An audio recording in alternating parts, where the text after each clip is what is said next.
So now I've started filling the tank, and while I'm filling the tank, I can start hooking all the filters up. Because this tank has a very large trickle filter on it, I've decided to take all the media out of the canister filter because I'm just not going to need it. Now notice the way it's all black.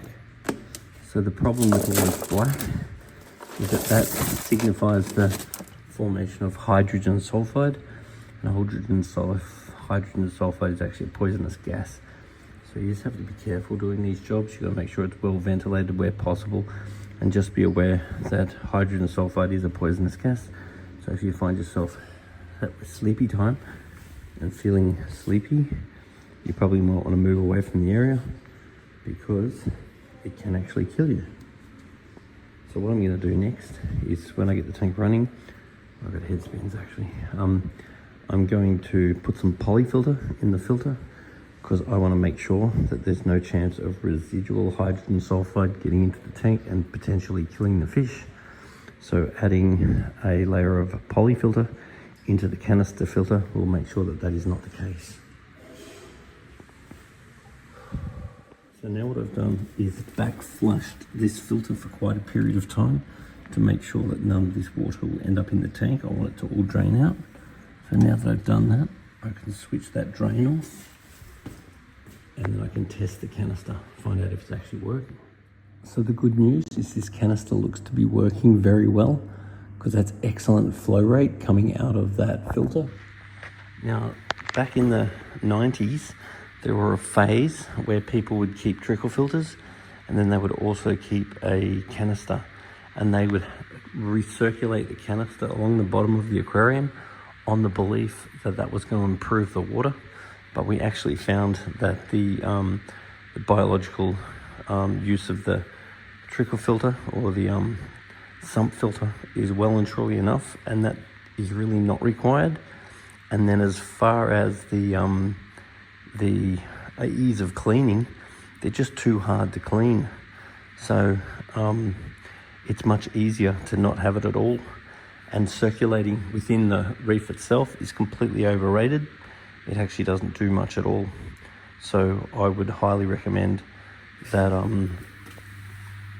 if you don't bother about that. And I've taken all the media out of that, so it'll never need cleaning, so it's just a glorified pump. Despite draining that for quite some time, we've still got a little bit of brown going to the water. Now that's not a real big drama, because I'll just continue flushing that. I'll flush it out, and then when I put the polyfilter in, then my concern and risk is zero. But it's really important that you never allow this sort of behaviour when there's fish in the pot tank, and if you do not have polyfilter. Polyfilter is an absolute must go-to product for the security of your aquarium in the event of any problems such as hydrogen sulfide. I tested this old air pump and it's very noisy, so I've decided not to use it. I've just put a new air pump on and it's nice and silent. Now it's really important that you clean your pumps out, because check this out. Look at that. If this pump's ever been cleaned, I'll be a monkey's uncle. Maybe I am. Wow. I've just put the return pipe, and now I'm just going to redress this. Now I actually hate using these things, but we're going to have to do something to make sure that it's not too noisy. If not, I'll need to make a dorso stem pipe to make sure it's not too noisy, just in case it is. I continue using this, so this just goes inside the weir and collects dirt. Assuming I do keep on using it, then I'll probably want to use polyfilter in the future, because filter will clogs up very quickly, whereas polyfilter cleans the particles, doesn't trap them. So if you're ever putting media, filter media, in somewhere that's hard to clean, make sure it's polyfilter, not just filter wool, because polyfilter will last a lot longer. If you are ever going to install these aquariums that are built into furniture, it's really worth thinking about putting a drain hole underneath your filter, just in case of worse scenarios. And it's also worth having a drain access that you can just siphon straight down into. I'm not a fan of automatic water changes. I don't believe in them. I like doing water changes via the gravel cleaner. So I've started cleaning up the lids and putting the lids on. Now I've got the tank full of water now, and it's now draining down into the sump. Now it's really, really important that we understand our on and off levels. The way we do that is we fill the sump up, and then we turn the water off, and we make sure all the pumps are off. And we can mark that with a little mark that says off. And then obviously if your tank is off and your pipes are not running and your pump is not on, then that's full and that's full, ready to go down. So then that's your off level. Then you turn your pump on, your pump starts blowing water to the top, then the water at the top starts to rise, and then the water in there starts to fall. Once that stabilizes, then you can mark that as an on. And you never want to fill up above on if the system is on. Otherwise, when the water comes back down, when you turn it off, then this could actually overflow, which is never as fun as you think.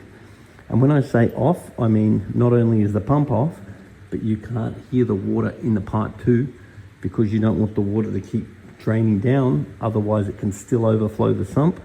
And this has a relatively small sump for the size of this tank. So what we're going to be able to do is use this one as a top up, and then we can top it up and over. Now at the moment it's set up as a manual top up, and I think that would drive me crazy, because preparing water in a cichlid tank for top up is not worth it. So or preparing it for water changes is not worth it. It can be definitely worth it for salt water. So what I'd be more likely to do is just put an automatic top up on it, because I think the manual you'll get sick of that pretty quickly. And then for sort of $200 or $300, we can then hook it up so it does that automatically. So then instead of you having to keep watching this sump all the time, which will keep running dry because it's a small sump for the size tank, then you can watch this one. So therefore you have all of this as a backup. So I think that we're going to end up putting an automatic water change system, especially if they're going away for periods of time. But we'll suss it out and see how long it lasts. Pro tip, whenever you're filling up an aquarium, particularly when you're getting further towards the end, it's very important you just watch it, because it's so easy to get distracted, to start doing another job, to answer the phone, to start scrolling social media. It's really important that you stay focused and you just watch it, because leaving taps on are not as fun as you think, particularly when you're at someone else's beautiful house. Looking at this alcohol collection, I think I wouldn't mind being a house sitter here when they go away on holidays. Look at that, hey? You give that a crack. Come back from holidays, your fish tank's fine, but you've run out of liquor. So it's all happening now. I've turned the return pump on, and that's blowing up a storm. Now I'm just going to watch that sump drop a little bit, and on to the next job. Start getting the power heads on. So this pump is working very well, but I'm definitely concerned about the amount of noise it's making. These really old pumps, when you first turn them on, it is possible it just runs a bit noisy at the start, so we'll just give it some time. But if that's not going to behave itself and get a bit more quiet, then I might consider installing the spare pump, because this good old Eheim trusty rusty, this one might be more quiet. Otherwise we might go for, say, a new DC pump where we've got a little bit more power over how much water flow we're putting through it too. So the next thing I'm just checking now is to make sure that the water isn't banking up in here. Now this pump is very, very powerful, and see the way the water's just plummeting off the edge there.